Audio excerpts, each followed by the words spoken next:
Scripture this evening will come from Galatians chapter 2, verses 11 through 13.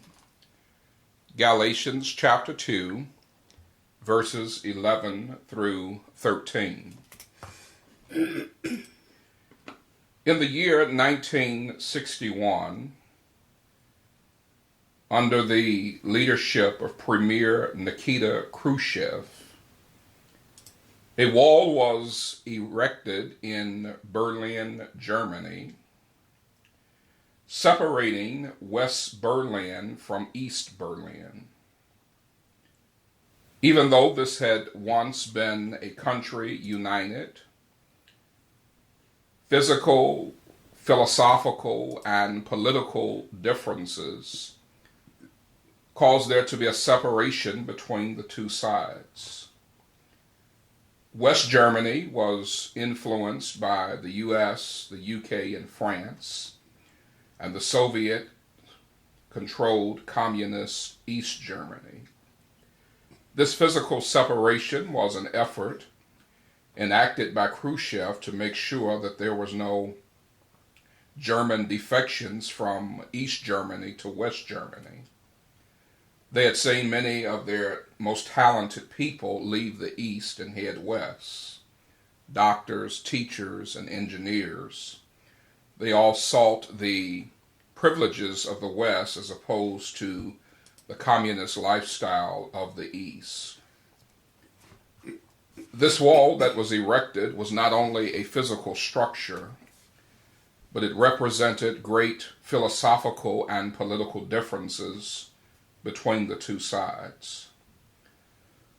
For decades, the Berlin Wall not only separated those in Germany, but it was a factor that caused much political turmoil by other neighboring countries and other interests in the world.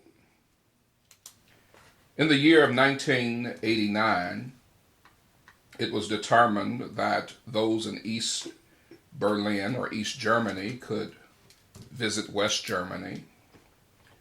Citizens got champagne, celebrated, took their hammers and chisels and started chiseling away at the wall.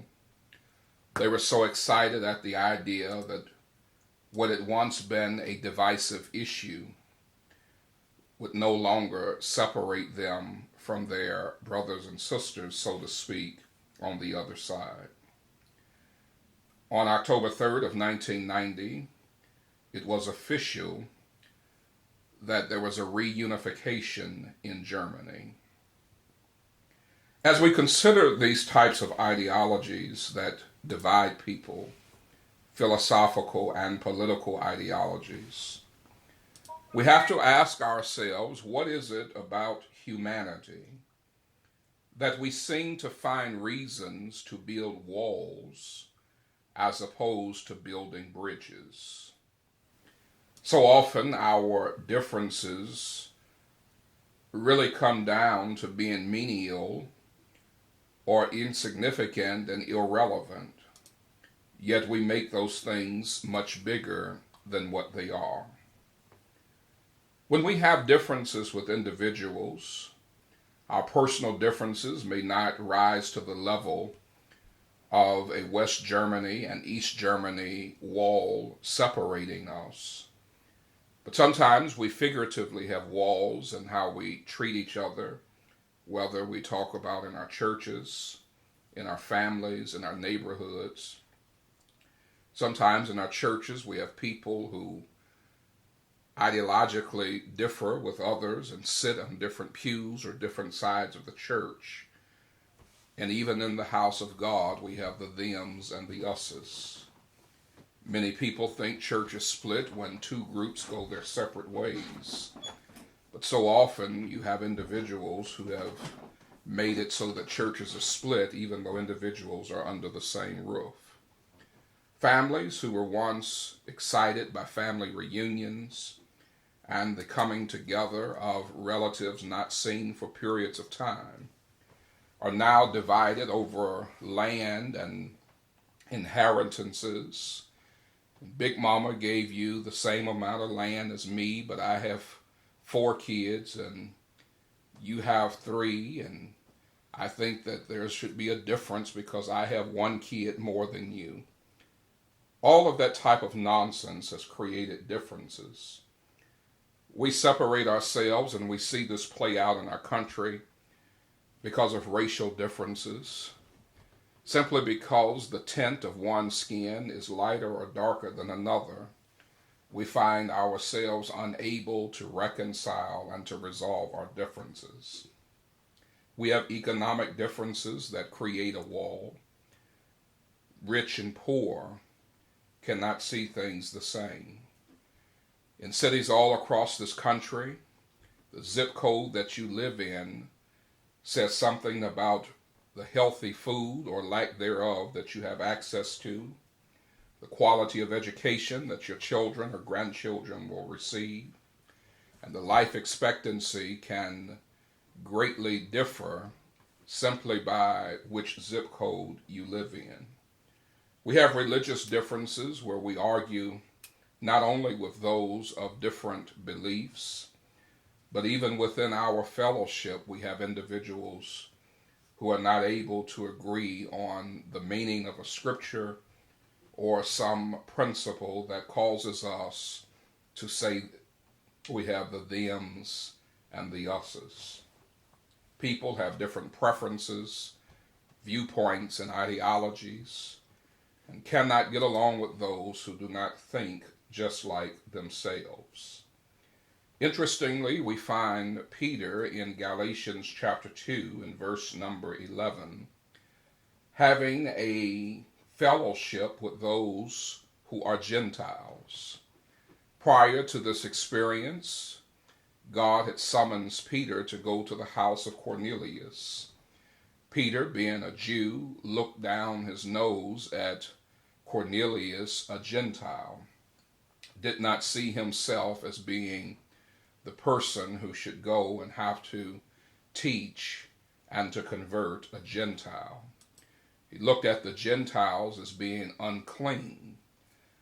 When people look down on you, it may be the result of their own personal insecurities, and yet we allow insecure people to make us feel insecure. It can be their hatred for themselves. It could be their selfish intents and ambitions. It could be simply that they are trying to align with their own peer groups.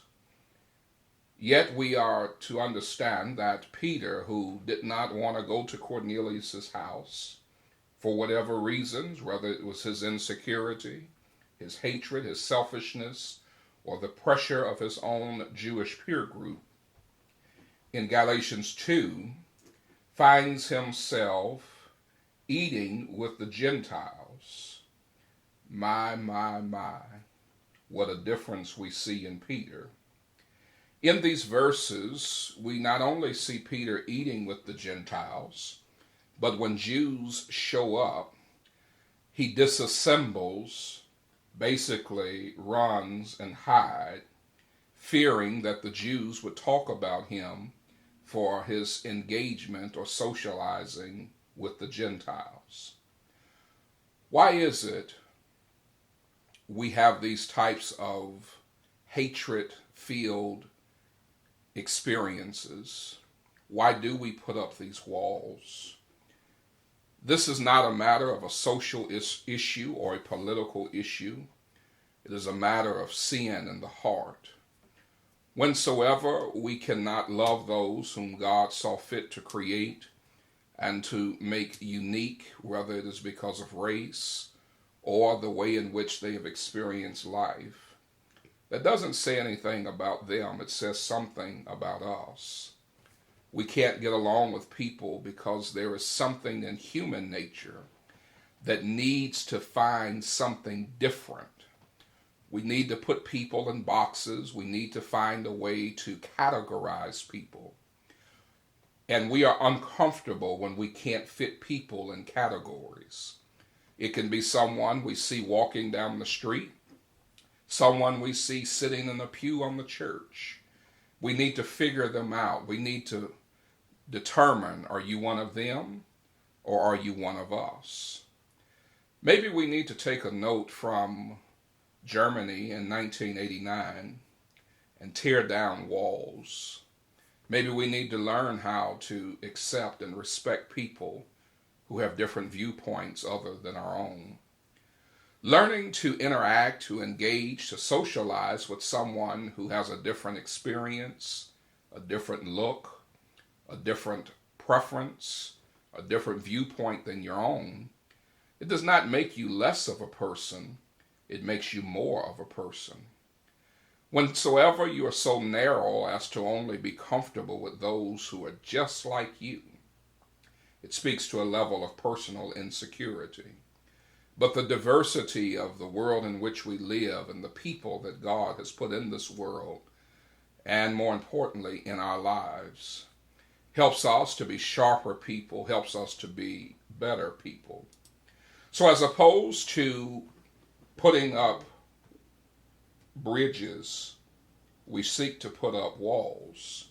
Maybe we need to reverse our thinking and tear down our walls and build some bridges. The next time there's a person in your church, person in your family, person on your job that's a little different than you and how they think, spend some time talking to them. Get to know them. Understand them. Everybody has a story. Everybody has a life. And you never know what you might learn about someone that helps you to appreciate them for who they are. Even if you never agree with who they are, you may learn to love them and respect them, because just like they have a story, you've got a story too. Build bridges and tear down walls. This has been another edition of A Few Minutes with the Minister with Words from the Master.